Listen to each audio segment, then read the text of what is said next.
Olá, boas-vindas ao canal Bio Sem Crise. Meu nome é Marcos e o tema da aula de hoje é a vida. Vida é o principal objeto de estudo da biologia, inclusive já está presente no nome da matéria. Bio significa vida, logia, estudo. Logo, biologia, num primeiro momento, podemos definir como sendo o estudo da vida. Mas você já parou para pensar sobre o que é a vida? Já procurou alguma definição? Já procurou refletir sobre? Essa é uma pergunta muito antiga e consideravelmente delicada. Por quê? Porque ela pode ser analisada sob diversos pontos de vista, seja ele religioso, espiritual, acadêmico, científico, enfim, há uma infinidade de pontos de vista que podemos levar em consideração quando falamos sobre a vida. Nós, obviamente, vamos levar em consideração as definições, os fatos acadêmicos e científicos. Num primeiro momento, podemos definir a vida como sendo um conjunto de características que mantém os seres em atividade. Mas isso me traz uma outra pergunta. Você sabe o que é um ser vivo? Você saberia identificar um ser vivo, classificar um ser vivo? Bom, todo ser vivo, ele tem determinadas características e ele precisa manifestar essas características. A primeira delas é que todo ser vivo ele é composto por células. Ele pode ser unicelular, isso é, o ser cujo corpo ele é composto por uma única célula, como é o caso do nosso amigo protozoário, como ele pode ser pluricelular, ou seja, é aquele ser composto por mais de uma célula, como é o caso da nossa amiga calopsita. Outro item vital e característico dos seres vivos é a questão do metabolismo. Um ser vivo, ele precisa de energia para manter os sistemas, para se manter funcionando, certo? E como nós, seres humanos, de onde nós tiramos a nossa energia? Através da ingestão de alimentos. O alimento no nosso corpo, ele vai passar por uma série de processos, vai ser transformado em energia e vai ser direcionado de acordo com a demanda. Outro fator interessantíssimo sobre os seres vivos é a questão do desenvolvimento. Dificilmente um ser vivo ele vai se manter o mesmo no momento que é gerado até o momento em que as atividades cessam, até o momento que nós morremos.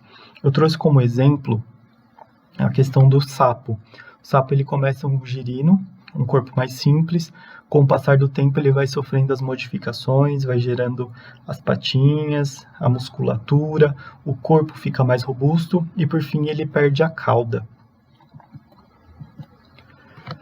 Todo ser vivo ele responde às condições do meio. O que isso significa? Quando há uma modificação climática adversa à sobrevivência, à existência, o ser vivo ele vai procurar um outro ambiente, um ambiente mais propício para a sua sobrevivência. Vamos colocar um exemplo seguinte. Quando acontece um período de seca, quando não chove em uma determinada região, o que os animais fazem? Eles vão procurar uma outra região mais propícia, uma região com água, com abrigo mais propício, onde ele possa sobreviver. Eu trouxe também, como exemplo, o filme A Fuga das Galinhas, onde as galinhas, depois que elas descobrem que elas vão virar torta, que elas viram comida, elas não vão para um lugar melhor, elas começam a arquitetar um plano para poder fugir do galinheiro. Isso transmite exatamente o que eu quero dizer sobre a resposta às condições adversas do meio. Quando não está favorável para a sua sobrevivência, o que você faz? Você vai procurar um outro jeito de sobreviver. Normalmente você vai se deslocar, você vai sair do local onde você está para procurar um outro local. Reprodução. O que é isso? Se reproduzir significa você transmitir o seu material genético, as suas características, para a sua prole, para os seus filhos.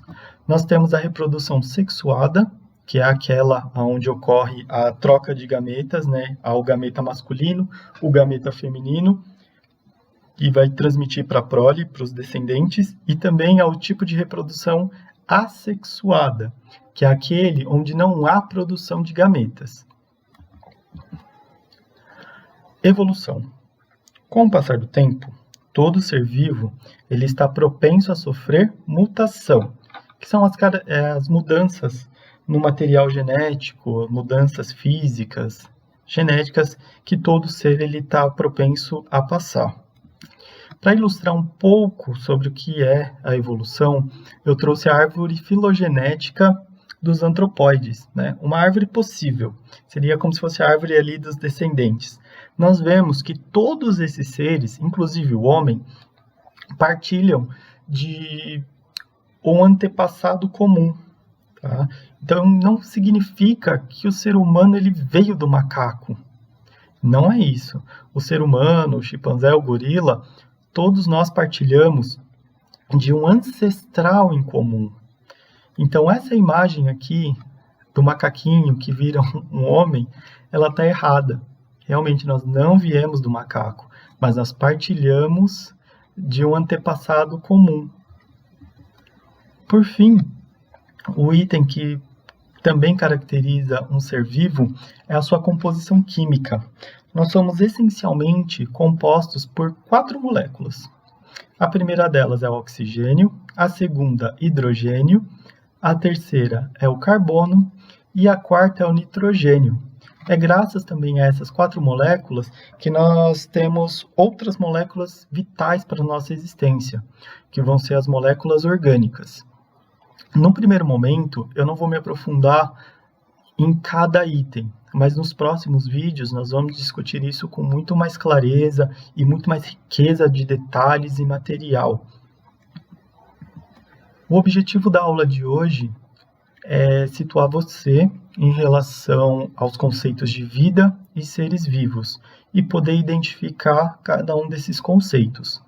Na próxima aula, nós vamos discutir um pouco sobre a questão da abiogênese, biogênese e também as teorias da vida. Agradeço por você ter acompanhado a aula de hoje. Entra lá no blog Bio Sem Crise, está aqui na descrição do vídeo, para reforçar o que foi visto hoje. E eu aguardo você no próximo vídeo. Até mais!